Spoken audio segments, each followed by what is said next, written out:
دین چې هغه عبادت کوونکي دي زمونږه.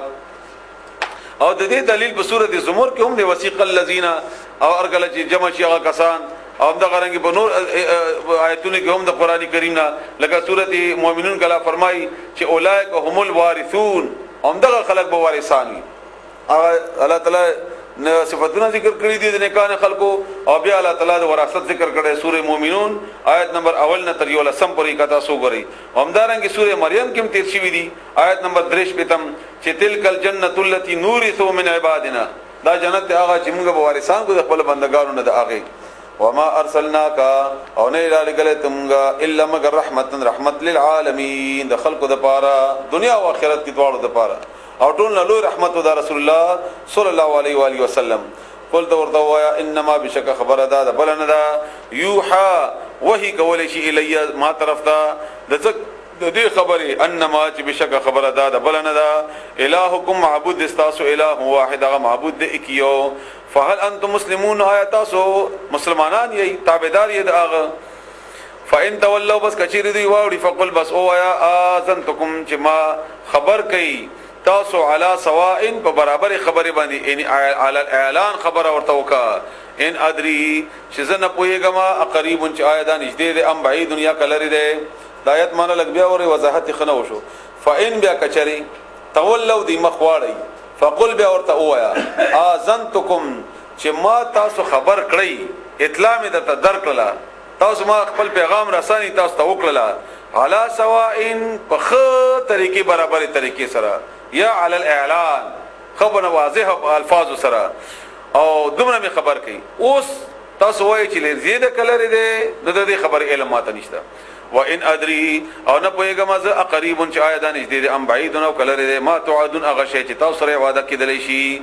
انه بشک اغاینی الله تعالی علم پوهیږي الجهر بخرا من القول د خبرنا ويعلم هغه پوهیږي ما په خبره باندې تکتمون چې تاسو پټوي. وان ادري او زه نه پوهیږم لعله چې شاید کې دی شي چې هغه فتنه یو ازمایش دی لکم تاسو لپاره ومتاع او فائدہ الہی تر یو وخت پورې. قال اولی پیغمبر رب ای رب زمونږه احكم فیصله وکا بالحق په حق سره وربنا الرحمن او رب زمونږ ډېر مهربان دی بادشاہ زمونږ رب زمونږ هغه مهربان بادشاہ دی. المستعان دا غینه مدد غختل شوی دی علامه بغشی باندې تصفون چې تاسو بیانوي. بس دا آیت به سبا ته شروع ان شاء الله ستړیم شونان ډېر سوره حج به ان شاء الله سبا ته وایو. واخر دعوانا الحمدلله رب العالمین. ابګا یو حدیث پختنه تاسو کړی و چې مدینه کې یعنی په حرم د رسول الله صلی الله علیه وسلم کې مونږ په زرو باندې ده که په 500 زرو باندې ده. نو خبره هغه دواړه صحیح دي. بخاری شریف کې چې کوم حدیث ته پاغه کې 1000 باندې ده. بخاری شریف کې د مدینه شریف کې مانځه کول ثواب دا په 1000 باندې ده او په مکه کې دا په 1 لک باندې ده. او درې جمعتونو ذکر په بخاری شریف کې چې کم کړی دی هغه په یو حدیث کې مسجد نبوی او بیت الله او قباء ده او په بل کې بیت المقدس ده. صحیح شو. په ابن ماجه کې او میا صاحب هم دا خواري کړی دا غنه راغسته ده مفتی صاحب نه بکدا چې هغه حدیث چې کم د 50000 ده دا په ابن ماجه کې ذکر شوی ده او ابن ماجه هم د حدیثو کتاب ده. اعوذ بالله من الشیطان الرجیم بسم الله الرحمن الرحيم. يا أيها الناس اتقوا ربكم إن زلزلة الساعة شيء عظيم. رب اشرح لي صدري ويسر لي أمري واحلل عقدة من لساني يفقهوا قولي. سبحانك لا علم لنا إلا ما علمتنا إنك أنت العليم الحكيم. الحمد لله كفى وسلام على عباده الذين اصطفى. إن الله وملائكته يصلون على النبي يا أيها الذين آمنوا صلوا عليه وسلموا تسليما. اللهم صل على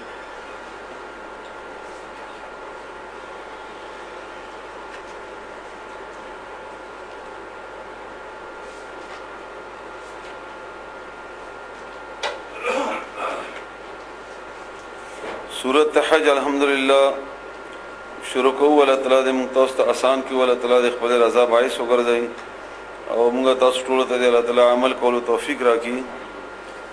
بسم الله الرحمن الرحیم. یا ایها الناس اے خلقو اتقوا ويرګي ځانونه بچ کئ ربکم درب خپلنا. دا تقوا چې کله د یاره په نوم باندې راشي د دې مطلب دا نه وي چې کني الله تعالی داسې چرته خوفناک او داسې نعوذ بالله خونخوار او نعوذ بالله داسې ظالم وغیرہ. د دې مطلب هغه تیزی کې موږ ځانونه بچ کئ وایو. د اصل مراد دا چې ګناهونو نه ځانونه بچ کئ.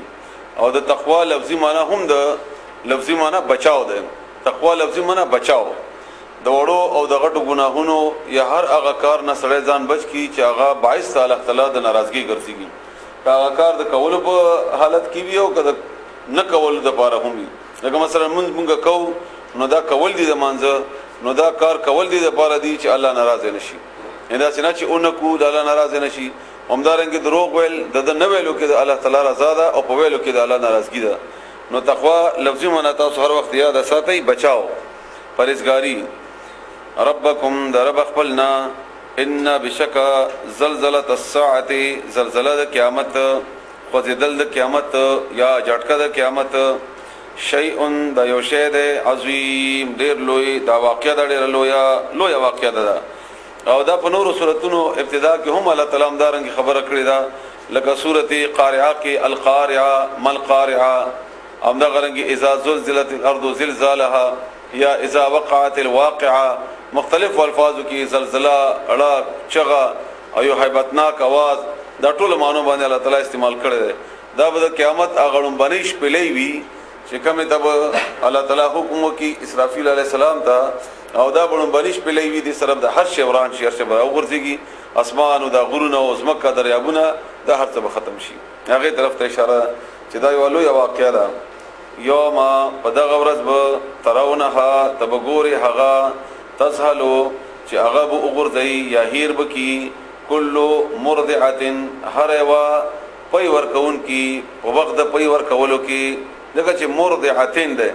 او مرضعتين لفظي معنی هغه مرضعه چې هغه دوران د پيو کی یعنی صرف یو خدای خو ماشوم ته پي ورکي خو ضروري نه چې ماشوم په غېږي کې پروتي داغه او ماشوم داغه په تی باندې خله لګولي نه. د مرضعه کې لفظ کې هم دا خبره پراته ده چې دی په دوران کې ماشوم بغېږي ته پروت وي سینې ته او هغه په پیس کې په دې وخت کې هغه وګرځي هغه ماشوم او وګرځي هیر بکی هر وا پي ورکون کې په وخت د پي ورکولو کې عما ان کم یو شي هغه ارضعت چې کوم ته پي ورکړي وي وتدعو او کې بګدي او وګرځي کل ذات حمل هر وا ذات حمل د حمل ولا یعنی هر حامله خذا حملها حمل خپل د دې چغنه د دې hebatنا دغه خېټه نه به حمل وګرځيږي او هغه بچي به پریدي دغه خذا چې کمه پي ور کوي.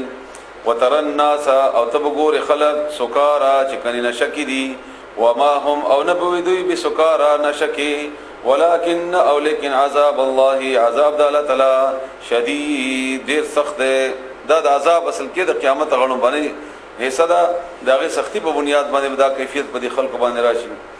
ومن الناس او ذن د خلقنا من هغه څوک دی یجادلو چې جګړه کوي فی الله د الله تعالی په باره کې بغیر علم پنا په سره ويتبعوا او غیر روان دي پیروي کوي کل شیطان د هر یو شیطان مریض سرکشا کتبه فرض کړي شوی دی علیه بد باندې انه چې بشکا من اغه څوک تولاه چې هغه دوستی او تولاه چې هغه دوستی او کی د سره د شیطان ته اشاره ده. یعنی چا سره چې دوستی او کی د شیطان فانه بس بشکا هغه یضله گمراه کی د شیطان ويهديه او لار او خید سړی دا الی عذاب السعیر عذاب د اور سوزون کې سعیر لمبي وهون کې سوزون کې اور. نو دا شیطان ورته لار او خی کم طرف ته هغه اور طرف ته چې هغه لمبو ولا اور ده هغه سزا طرف ته چې هغه سزا په نتیجه کې اور ده.